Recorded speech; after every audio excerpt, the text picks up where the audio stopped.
Hi,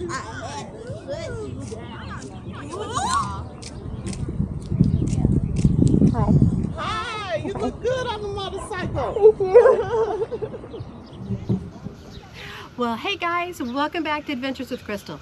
Today we are in cicada land. Yeah, look behind me, you're gonna see all these freaking cicadas that are everywhere. Yeah, this is nothing. It rained last night, so it's kind of calmed them down for a little bit. But if you look out here midday when it's not raining, there's thousands of them out here. They really love that tree right back there. I chopped down my big tree last year, thank God, or else they'd be swarming it. There's thousands in that tree back there. It's crazy. Yeah, they're noisy. They don't bite. They don't harm you at all. They land on you and drive you a little crazy that way, but they don't bite. So they don't bother me too much. It's just when you're walking through and there's a lot of them and they land on you, it's kind of crazy. So put up with the noise right now. There might be a little high-pitched noise behind me and the birds, but I like the birds. I've noticed there's not as many birds right now as normal. It's like the cicadas are driving them crazy too, so they left to go to a tree where there's no cicadas. So today what we're going to talk about is how old is too old to learn to ride a motorcycle? Yeah, is there an age where you can't learn to do this anymore? Let's talk about it, okay? Let me tell you my story first, all right? So 2 years ago when I was 58, yeah, 58, isn't that crazy, 58? Who would think I'd be 58, but yeah, there I was, 58. And I decided, you know what? I have more years behind me than I do ahead of me. So if there's anything that I want to learn to do, I better do it now, okay? So yeah, so I was 58, wanted to ride a motorcycle. My brother rides motorcycles. My niece, his daughter rides motorcycles. I've got nephews who ride motorcycles, and you know what? They're going up and down the Grafton Road, which is the river road, the Mississippi. It's a beautiful ride. And I wanted to do it too, okay? I wanted to be a part of that, and I wanted to go ride. So what I did was I walked into a Harley dealership and I said, I want to buy a motorcycle. And they're like, have you ever ridden before? No, not really. When I was a kid, I rode a mini bike for about a year, and it was a Honda 50. It was so cute. It was blue and black and had a little white, but it was so cute. So my dad would take us out and I'd ride that. He put a big old red flag on the back so people could see me going through the woods. There goes a cicada. I hope you got to see him, okay? They're everywhere back here. So anyway, got that little mini bike, learned to ride it. There was no shifting. It was basically throttle and brake, and that was it. So learned to ride the little mini bike. It didn't take long at all. And you know what's crazy is back then, and I was probably about 10 years old, I'd go over and put a quarter's worth of gas in it, and it was full. And I could ride all day on that. So he'd take us down to the levee, he'd take us to the woods, and I rode the mini bike. I'd drop it, I'd fall. I totally remember flying over the handlebars a couple times. And I was like, oh, that was fun. Okay, get up and go again. Yeah, so totally had a helmet on. I don't remember, he didn't have us have like leather jackets on or anything like that, but he did make me wear a helmet. So, but gosh, that was fun. So anyway, walked into the Harley dealership, said I wanted to ride a motorcycle, and they said, okay. So they fitted me for a motorcycle that would work, and it was a Sportster. They put a lowering kit on it, and it fit pretty good. I was still a little on my toes, mostly flat-footed though. So anyway, bought the motorcycle. Harley delivered it to my house because I couldn't ride it home because I didn't know how to ride a motorcycle. So they delivered it to my garage, and it sat there and looked at me forever. And I was signed up for the Harley class, and it was going to be a month. And well, if anybody knows me, I didn't want to sit there and wait a month at all. So I had a kid that I found who taught his mom how to ride a motorcycle, and I had him come over and try to teach me. All right, and I watched lots. Did one land on me? Anyway, I watched lots of videos also. So anyway, the kid comes over. Thanks, cicadas. So anyway, the kid comes over. He's teaching me to ride the bike, and I went up and down the street a few times. And then there's a little slight hill at the bottom of my street, okay, where I have to go left. So I got down there and I stopped, not realizing, don't turn your wheel to the left on a hill. So what did I do? Yeah, I turned my wheel to the left on the hill when I stopped. And what had happened? This 800-pound motorcycle went kerplunk with me on it. Yeah. So anyway, go away. So anyway, I got stuck under the motorcycle. The kid picks me up. I make it back to the, God. So anyway, yeah. So anyway, I went kerplunk on the bike. Bike comes over. I'm stuck under the bike, and the kid comes over down And the kid comes down the street. Cicadas would drive me crazy, all right. So anyway, kid comes down the street, picks the motorcycle up off of me. I had hit my head, dummy me, okay, yeah. Yeah. Did I mention that I'm a trauma ICU nurse also, and I know better? No, I don't know better. So anyway, we'll discuss that later. So anyway, he picks the bike up off of me. I get it back to my garage, and I'm done for the day. And I decided, you know what, this bike is a little too much for me, and I'm gonna get something different. I'm gonna keep my Sportster, because I'm still gonna ride that. But in the meantime, I bought a Honda Rebel 250, a little bike. It was cute. It was a super cute bike. Bought it used, great bike. Anyway, so I just gradually learned to ride that around the circle of my neighborhood, okay? It was like I got on it, I could handle it very well. It was easy to ride. It was flat-footed, was the most important part. I was flat-footed and the bike didn't weigh a ton. So anyway, that's how I learned to ride. So then I took the class. I took the Harley class at Doc's Harley Davidson, got out there, took the 3-day class, did well, passed. And the good thing about taking a class like that is you don't have to go into a driver's license place to take your motorcycle test. You get to take it there. You take the 3-day class. At the end of the 3 days, you take your written test, all right? And then you take your riding test. It was super easy, guys, okay? And you passed, and you got your motorcycle license right there. I did not have to go into the driver's license place, which would have intimidated me because I wouldn't have known what they expected. Here, you knew what to expect at the, at the dealership. Took the class, and then I came home and I decided I'm not getting back on the Honda 250. I've got this Sportster, this Harley Sportster, that I'm making payments on, and by golly, I'm gonna ride that bike. I never did get back on the Honda 250. I took off and I did the same thing I did. I went around circles on my Sportster around the neighborhood. I decided I need to go a little farther. So I wanted to go up to a church parking lot that was about 8 blocks away and practice. And I'm a little intimidated to get out of my circle, but I called my daughter, cicadas. So I called my daughter and I had her follow me. Like that was gonna help me or something, but it gave me confidence to do it. So my daughter followed me up to the church parking lot and then she left. And then I just kind of went in circles in the church parking lot. I practiced stop starts. I learned about my motorcycle. I learned the ins and outs of it at my own leisure in that parking lot, And it was just big circles. So anyway, then she'd come back and get me and, ride behind me as I went home. Why? Anyway, I look back on that, but I needed that little confidence thing. I needed her there with me. And then I got my confidence up that I could go farther out in my neighborhood, the back streets of my neighborhood, and that's what I did. I just did the back streets, and I didn't even call my daughter to come help me. I just did back streets. And then it was like, you know what? I think I can get out on the main road outside my subdivision, a little bit busier road, a little bit busier road, but that worked. And I got down there and I was like, hey. So I did that a lot. I did that for probably a week or two. Just that area, those back roads, the little busier roads. And then I thought, I'm gonna get out on Olive. And Olive's a good road, okay? When I say good, I mean busier road. It's like 2 lanes each direction, lots of cars, lots of traffic. Yeah, I can do this. I can do this now. So anyway, that's what I did. I tried to avoid hills because, bugs. I tried to avoid hills to see if that would help me, and it did. But then I got stuck on a hill, and it's like I killed it twice. But you learn from things like that. You learn from those hills and how to use your, your back brake that you got to push with your foot.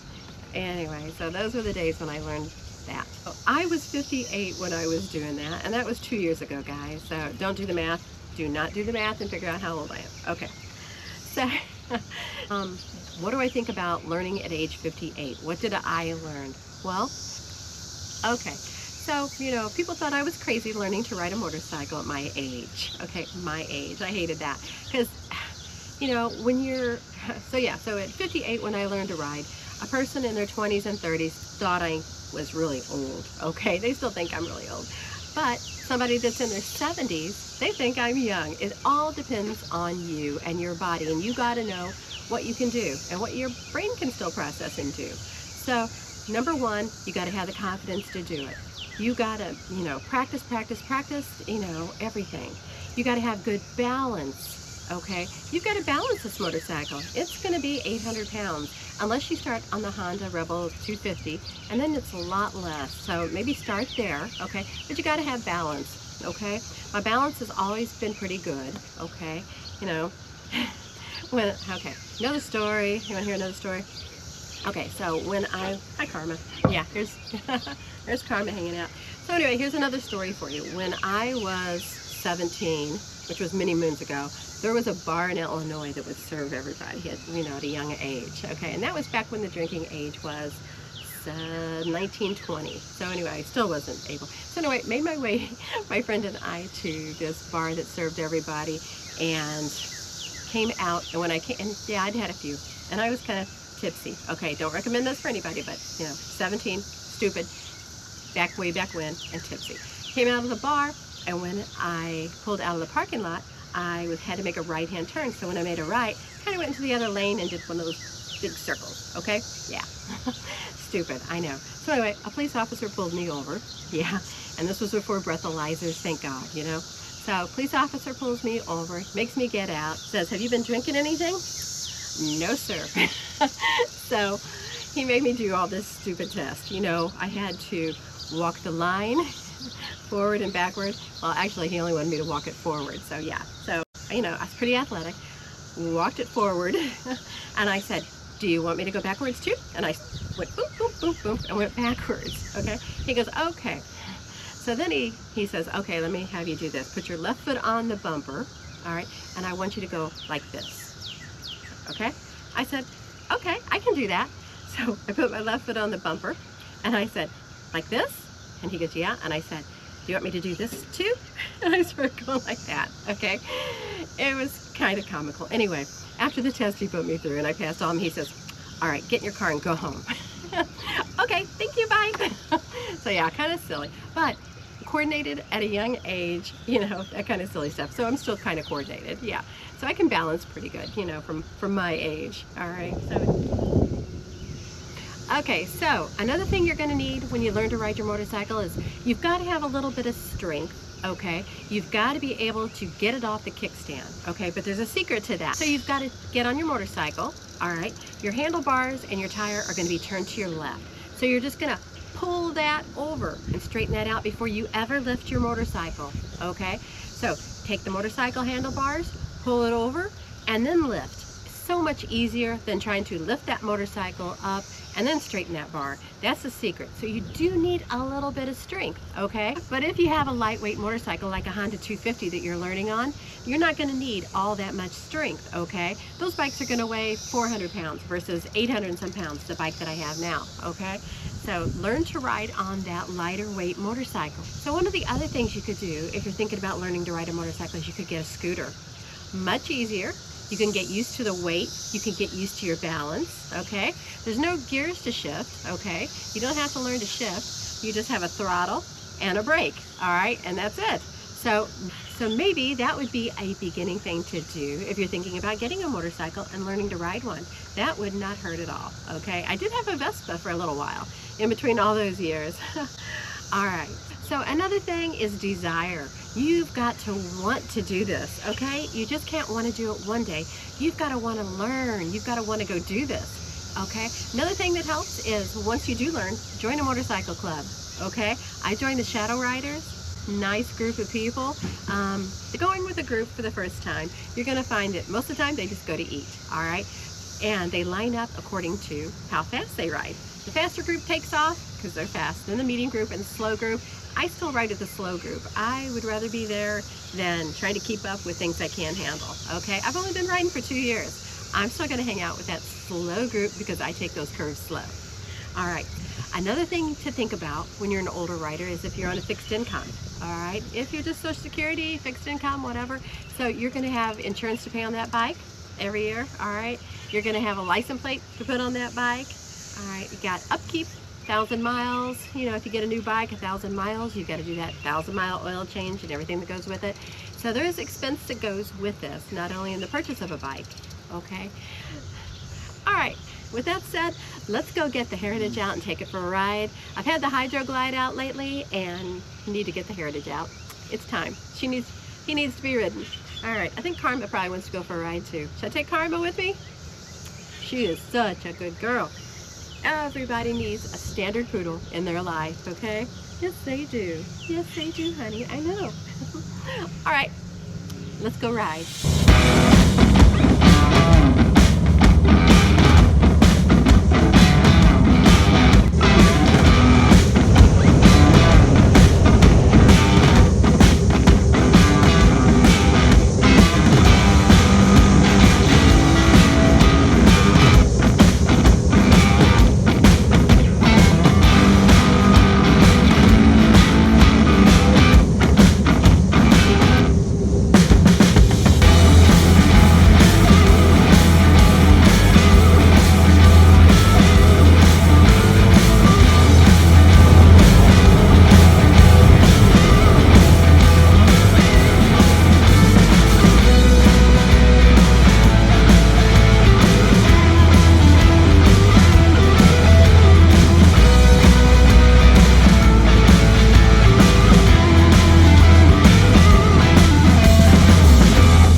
Hi, you look good on the motorcycle. Thank you.